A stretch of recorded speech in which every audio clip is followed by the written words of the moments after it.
Alors ce matin, pour commencer, j'aimerais commencer en remerciant l'équipe d'intercession. Comme vous le savez, il y a une équipe, ou peut-être que vous ne le savez pas, il y a une équipe d'intercession qui se réunit le samedi à 10h et le dimanche matin avant le culte, et ils prient, ils intercèdent pour l'Église et pour certains sujets. Et il y a quelque temps, les responsables de l'équipe d'intercession sont venus me voir, et ils m'ont dit oui, pasteur, ça serait bien que tu viennes donner peut-être un enseignement une ou deux fois un samedi sur ce qu'est l'intercession, ça serait bien que tu viennes le faire. Alors c'était il y a quelque temps, et à ma grande honte, je ne suis toujours pas venu. Mais vous me pardonnez? Ouais, ok. Il me regarde un peu, mais là où c'est assez intéressant, c'est que à travers cela, et je me suis dit, pour me préparer un petit peu, je me suis replongé finalement sur ce qu'est l'intercession. Et pourquoi l'intercession est une partie importante finalement de l'Église et de la vie de l'Église. Et j'aimerais qu'on puisse parler d'intercession un petit peu ce matin. J'aimerais qu'on puisse ce matin réfléchir ensemble à ce que c'est réellement. Et on verra, on va donner quelques mots de définition par rapport à cela. Ensuite, j'aimerais qu'on voit finalement en quoi nous avons une forme de responsabilité dans l'intercession en tant qu'enfants de Dieu, et que nous sommes appelés à intercéder, nous sommes appelés à prier pour les autres. Nous verrons ensuite qu'il y a des bénéfices pour nous à intercéder, et que les bénéfices dans l'intercession sont vraiment indéniables. Et enfin, on verra que l'intercession est une forme de combat spirituel, et qu'il faut prendre cela vraiment au sérieux. Et donc, pour mon premier point ce matin, c'est simplement quelques mots de définition. C'est très difficile de donner une définition complète sur ce qu'est l'intercession. On peut avoir des livres qui ont été écrits. Moi, je me suis replongé, j'ai lu certaines choses, des articles, j'ai écouté quelques prédications sur ce qu'est l'intercession, dont certaines dont je m'inspire clairement ce matin, parce que c'est vraiment des bonnes choses. Mais s'il fallait donner une définition assez courte, et qu'on va étoffer au fur et à mesure de mon message ce matin, mais une définition assez courte de l'intercession, et tu peux tourner le slide, c'est tout simplement, et ça va apparaître maintenant, l'intercession, c'est une prière faite à Dieu en faveur d'un autre pour qu'il intervienne dans sa situation. C'est assez simple, mais c'est assez clair comme définition. Alors, dans le terme original, dans l'étymologie, ça voudrait dire venir entre, se situer entre, intervenir en faveur de quelqu'un, plaider sa cause, parler à Dieu pour quelqu'un d'autre, pour lui demander à Dieu de le bénir, demander la bénédiction de Dieu pour quelqu'un d'autre. Récemment, je suis tombé sur un passage que je ne connaissais pas, ou alors sur lequel je ne m'étais jamais réellement arrêté. Et donc c'est un passage dans le livre de Job, qui là encore va s'afficher. Dans Job au chapitre 9, et à partir du verset 32, il est dit « Dieu n'est pas un homme comme moi pour que je lui réponde, pour que nous allions ensemble en justice. Il n'y a pas entre nous de médiateur qui pose sa main sur nous deux. » Et dans cette situation, Job est en train de parler dans son malheur, et il explique sa situation. Et j'aime beaucoup cette image où il est dit « Il n'y a pas entre nous de médiateur qui pose sa main sur nous deux ».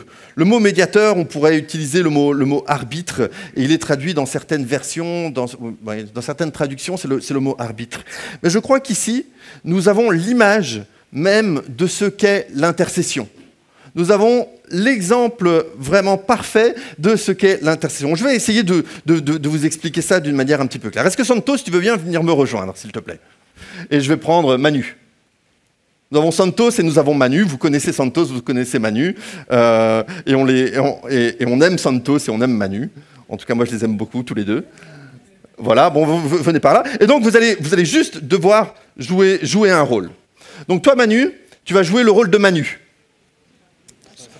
Ça peut se faire, tu vois. Donc toi, tu es Manu.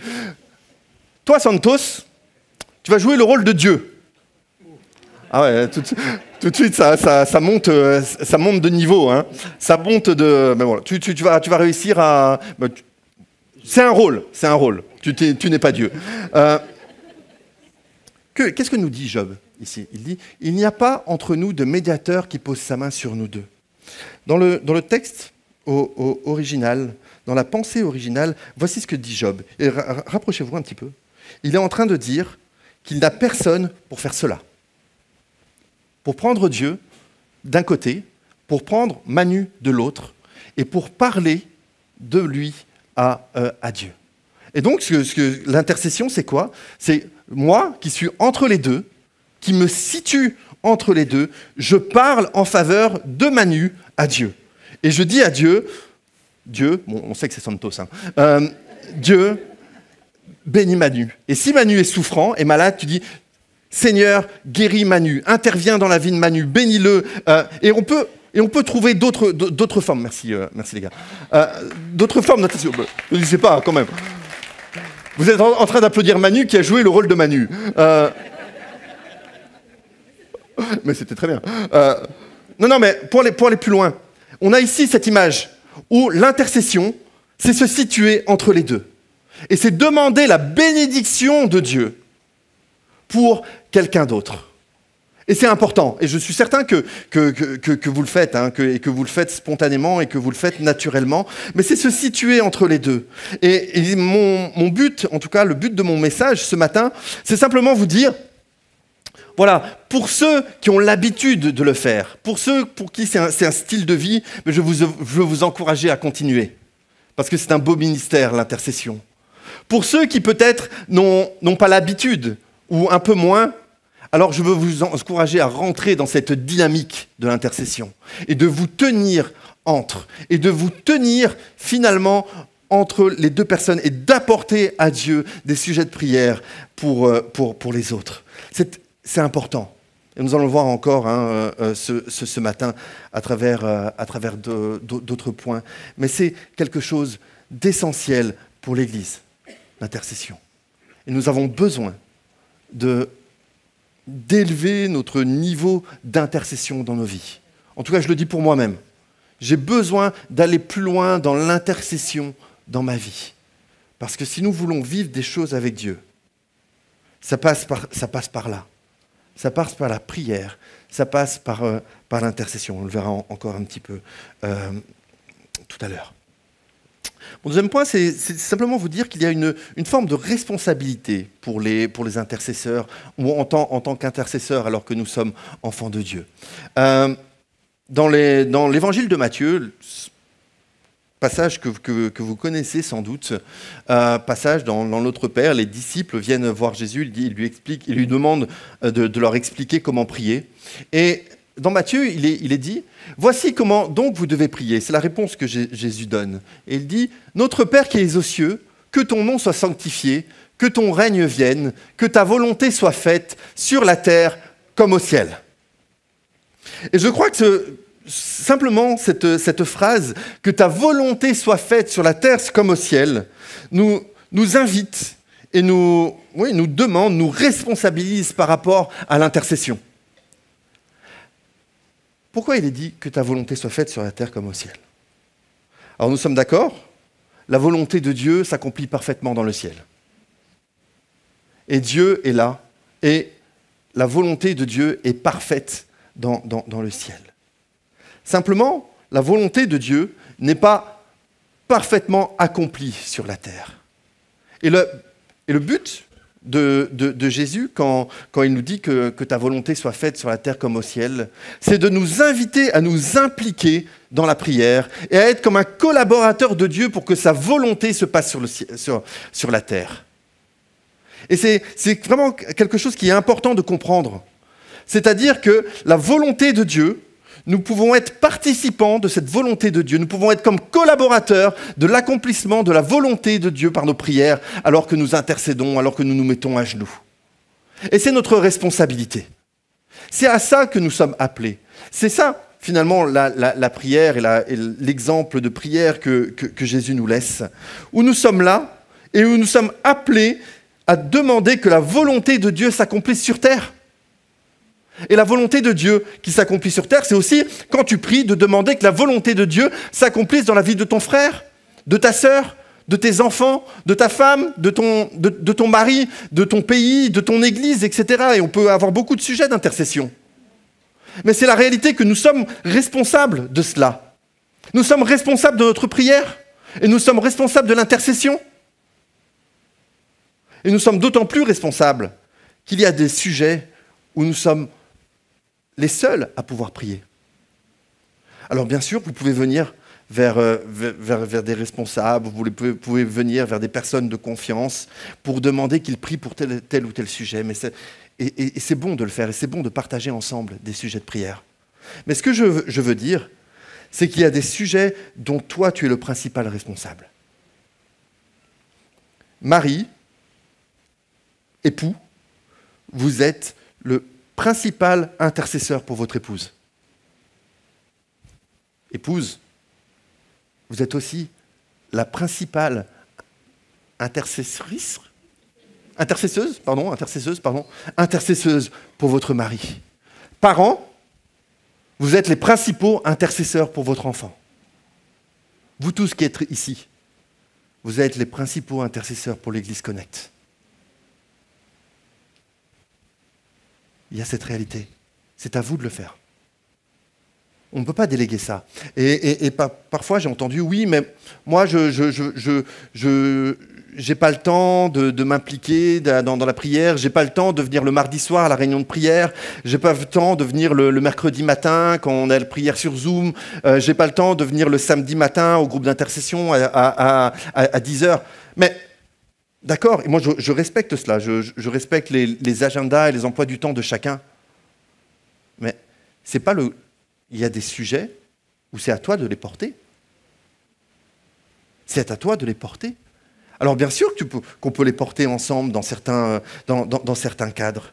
Mais l'intercession, c'est absolument pas une affaire de professionnels. Et on va dire, ah mais oui, mais l'intercession, c'est le groupe d'intercession, heureusement qu'ils sont là. Et oui, heureusement qu'ils sont là, parce qu'on se sent porté aussi par leur prière. Mais c'est à chacun d'entre nous. C'est à chacun d'entre nous de prier. C'est à chacun d'entre nous d'intercéder pour nos familles. C'est à chacun d'entre nous d'intercéder pour notre voisinage. C'est à chacun d'entre nous d'intercéder pour notre Église. Ne croyons pas que c'est une affaire seulement de certaines personnes ou de certaines catégories. L'intercession, c'est quand tu pries, que tu te mets à genoux et que tu demandes au Seigneur, Seigneur, tu bénis. Seigneur, tu interviens. Seigneur, tu protèges. Seigneur, tu conduis. Et en parlant de quelqu'un d'autre.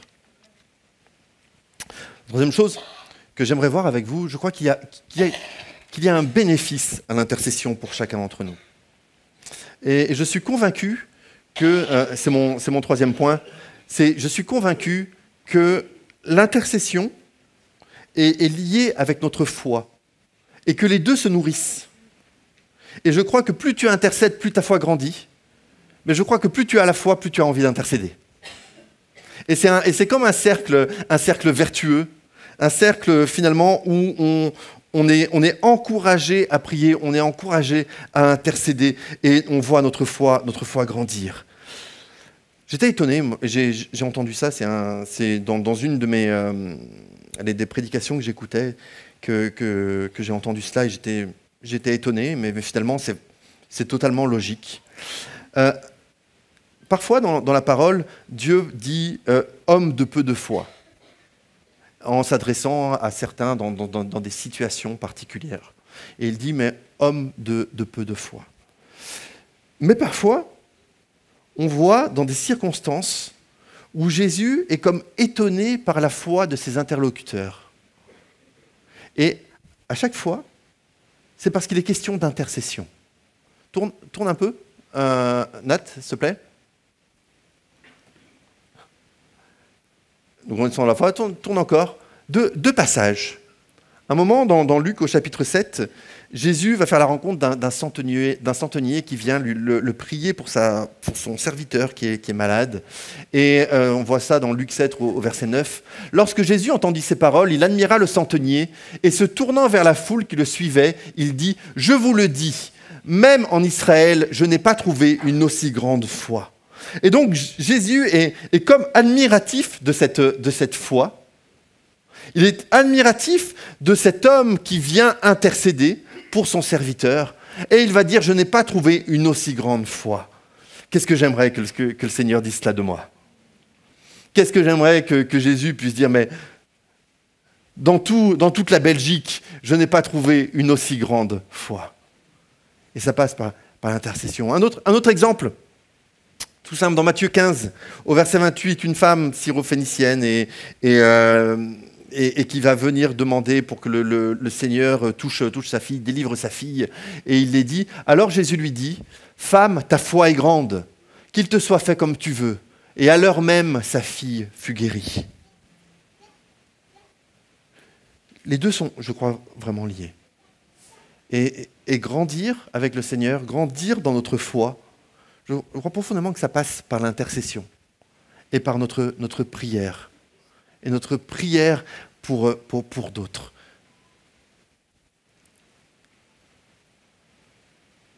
Je pense aussi qu'il y a une bénédiction pour nous dans l'intercession. Et ça, c'est encore assez étonnant. C'est sans doute un passage que vous connaissez, sur lequel vous êtes passé, mais là encore, à travers mes recherches, je l'ai vu d'une manière un petit peu différente. Dans Job, au chapitre 42 et au verset 10, il est dit, après que Job soit passé par tous ces malheurs, après qu'il y ait eu toutes ces conversations, et je vous laisse relire le livre de Job. Mais dans Job, au chapitre 42, il est dit « L'Éternel rétablit Job dans son premier état, quand Job eut prié pour ses amis. Et l'Éternel lui accorda le double de ce qu'il avait possédé. » Non, il est dit « Il le rétablit quand il eut prié pour ses amis. » C'est-à-dire que Dieu le bénit d'une manière spéciale après que Job eut intercédé pour ses amis. Et quand on lit l'histoire des amis, ils n'étaient pas forcément tous très amicaux, finalement, dans l'histoire. Il y a une bénédiction. Il y a une bénédiction dans l'intercession. Et pour reprendre une phrase que j'ai entendue, ce n'est pas parce que tu t'oublies que le Seigneur t'oublie. Ce n'est pas parce que tu fais passer les autres ou que tu pries pour les autres que le Seigneur va t'oublier. Alors je ne suis pas en train de dire ce matin que vous ne devez plus prier pour vous-même. Je ne suis pas du tout en train de dire ça parce que ça serait contraire à ce que le Seigneur nous enseigne. Mais je suis en train de vous dire que quand tu pries pour les autres, le Seigneur le voit. Quand tu intercèdes, le Seigneur le voit. Et le Seigneur connaît ce que tu es en train de faire. Et que le Seigneur a une bénédiction spéciale pour ceux qui intercèdent, pour ceux qui se mettent à genoux pour leurs frères, pour leurs sœurs, pour leur église, pour leur pays, pour leur famille, etc. etc. Enfin, l'intercession, c'est une forme de combat spirituel. Je pense que c'est assez intéressant de s'arrêter là-dessus quelques instants. Et quand on parle de combat spirituel, on pourrait penser que c'est uniquement chasser des démons, prendre autorité, des choses comme ça. Et ça, c'est le cas. En tout cas, c'en est une partie. Mais je crois profondément que le combat spirituel, et la première étape de chaque combat spirituel, c'est de savoir choisir son camp. C'est de savoir choisir son camp. Et ensuite, après, il y a sans doute une bataille, et ça c'est clair. Mais c'est choisir son camp. Et qu'est-ce que je veux dire par là en parlant d'intercession? Dans l'Épître aux Hébreux, au chapitre 4, il nous est parlé finalement de Jésus, qui est le grand souverain sacrificateur. Et on sait que les souverains sacrificateurs avaient une responsabilité aussi dans l'intercession. Et qu'est-ce qu'il est dit? Il est dit dans Hébreux 4, à partir du verset 14, « Ainsi, puisque nous avons un grand souverain sacrificateur qui a traversé les cieux, Jésus, le Fils de Dieu, demeurons fermes dans la foi que nous professons. » Tourne.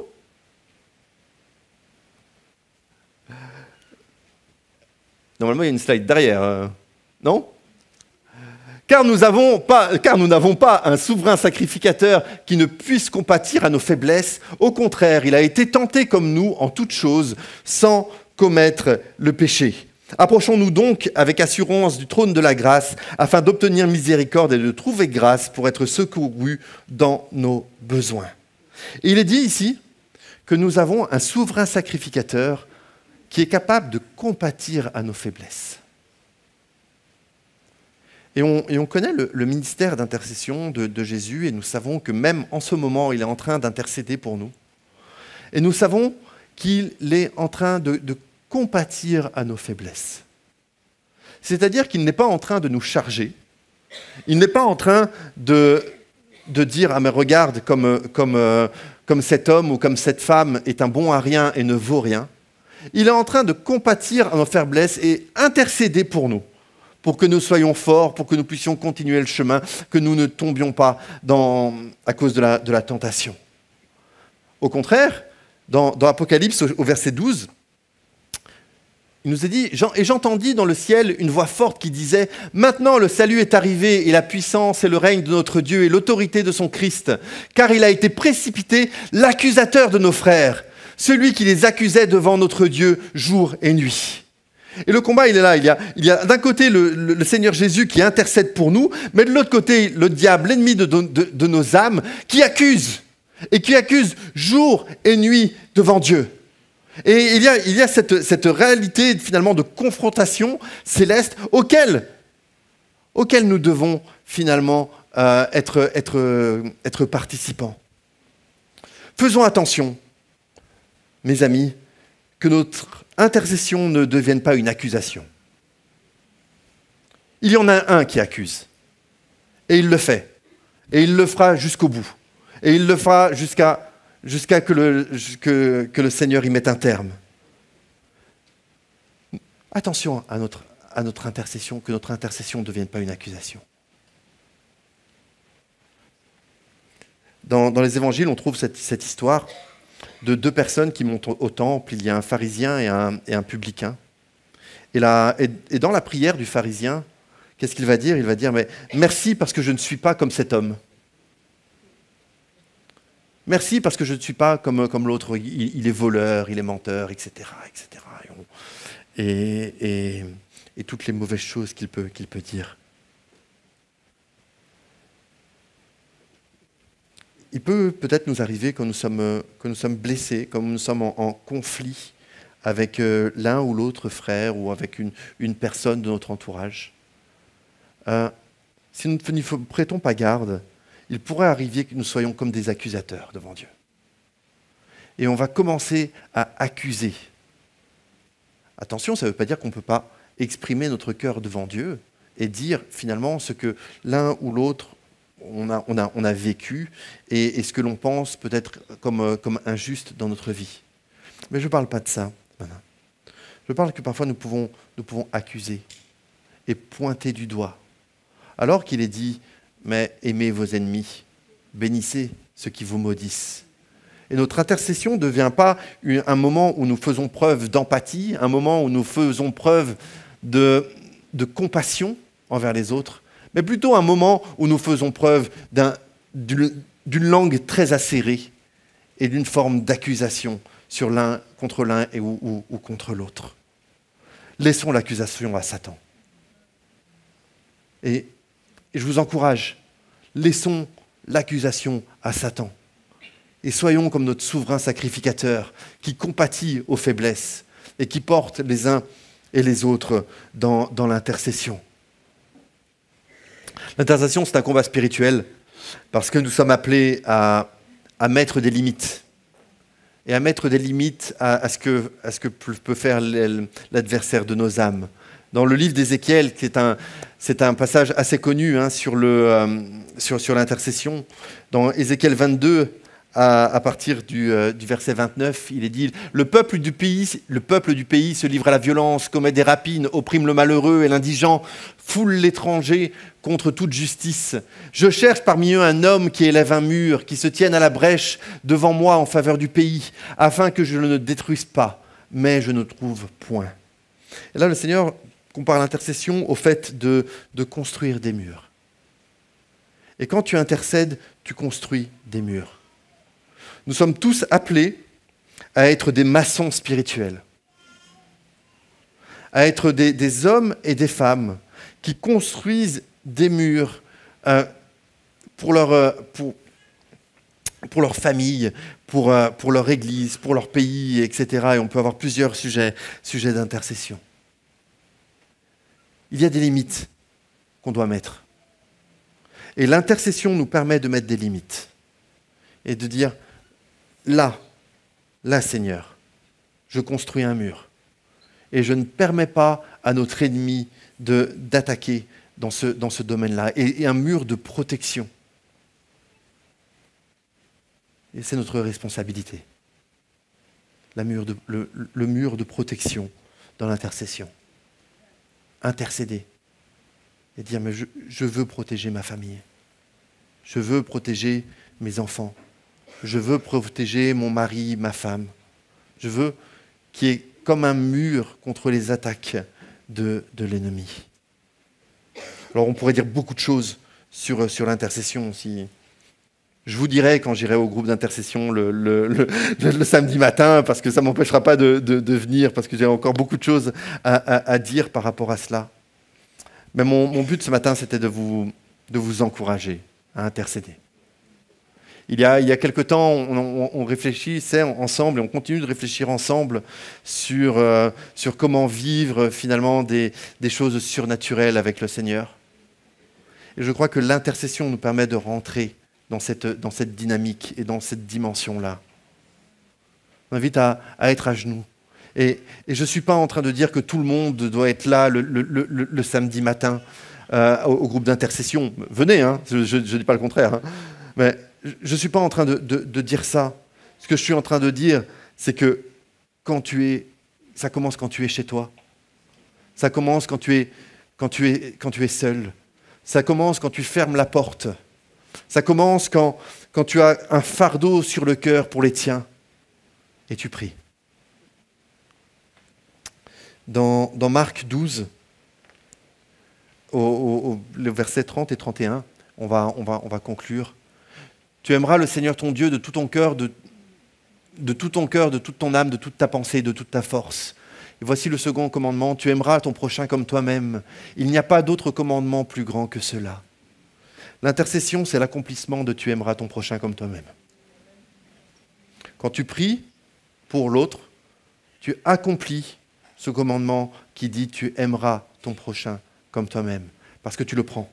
Comme l'image de tout à l'heure, quand j'avais Manu et Santos, tu les prends, et tu les prends par les épaules, et tu les aimes. Et tu aimes le Seigneur ton Dieu, et tu aimes ton frère, et tu accomplis ce commandement. Et enfin, pour terminer, Ézéchiel, on va terminer par ce passage. Je cherche parmi eux un homme, et bien entendu, dans l'idée, c'est aussi une femme. Je cherche parmi eux un homme qui élève un mur, qui se tienne à la brèche devant moi en faveur du pays, afin que je ne détruise pas. Mais je n'en trouve point. Quel constat malheureux, finalement, que le Seigneur fait ici. Je n'en trouve pas. Je pense qu'il y a des sujets de prière qui nous attendent. Des sujets de prière qui nous attendent en tant qu'Église, c'est évident, et on peut en citer plusieurs. Mais je crois qu'il y a des sujets de prière qui t'attendent dans ta vie. Et où le Seigneur va te dire, mais est-ce que je vais te trouver par rapport à ce sujet? Est-ce que je vais te trouver par rapport à ce besoin?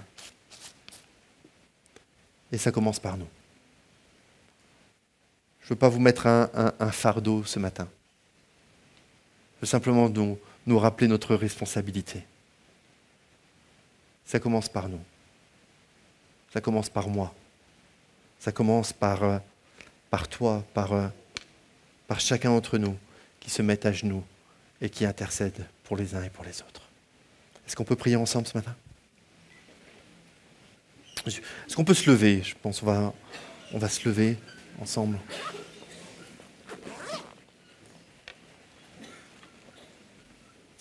Ah, Jésus.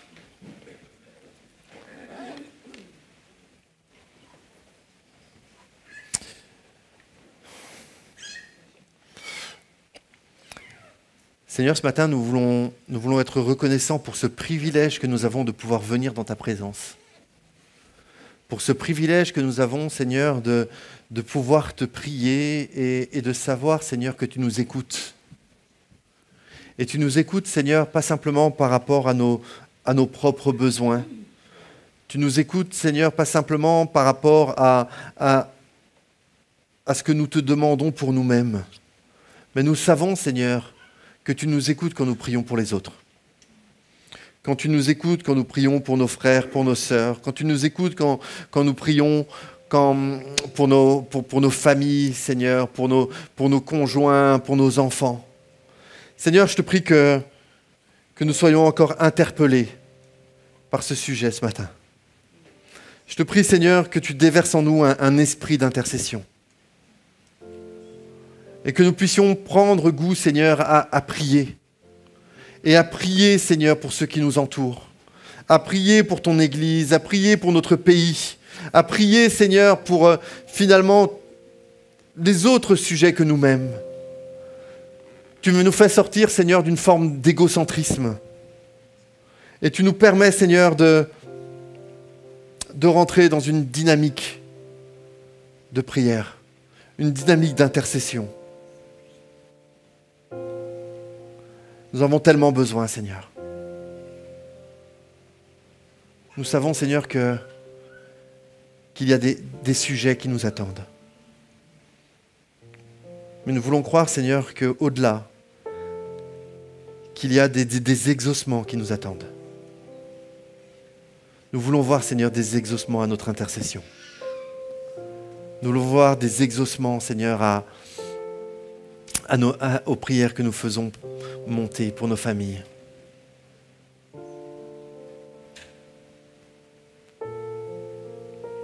Tu nous aides, Seigneur. Tu nous aides. Et Seigneur, que jamais tu ne puisses dire de nous, je cherche un intercesseur, mais je ne le trouve pas. Seigneur, nous sommes là, nous venons, Seigneur, nous voici. Pose sur notre cœur des sujets, Seigneur. Pose sur notre cœur des fardeaux brûlants. Pose sur notre cœur, Seigneur, des hommes et des femmes pour qui tu veux que nous prions. Renouvelle-nous, Seigneur, dans la prière et l'intercession. Nous en avons tellement besoin. Sois béni, Seigneur, dans le nom de Jésus. Amen.